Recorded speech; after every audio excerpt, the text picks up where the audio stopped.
زن شما یک کار بدی بکنه، مثلا شما بر او خیلی خشم دارین،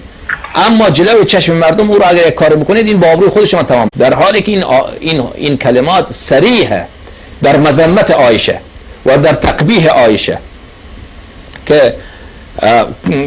فساد رأی او را بیان میکنه و فتنه های او را بیان میکنه و این که او باعث خونریزی مردم شده و بعد از این همه ظلم هایی که کرده میگه حالا اگر ما بخوایم او را محاکمه بکنیم، جامعه عربیه و در جلوی چشم کسانیه که هنوز نسبت به رسول خدا صلی الله علیه و آله و سلم اینها حسد دارن، هنوز کینه دارن، اونها خوشحال میشن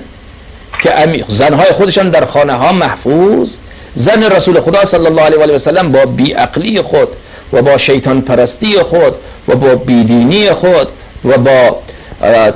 جرأت کردن در پیغمبر اکرم صلی الله علیه و آله و سلم و نشنیدن وصایای حضرت صلی الله علیه و آله و سلم آمده خروج کرده بر امیر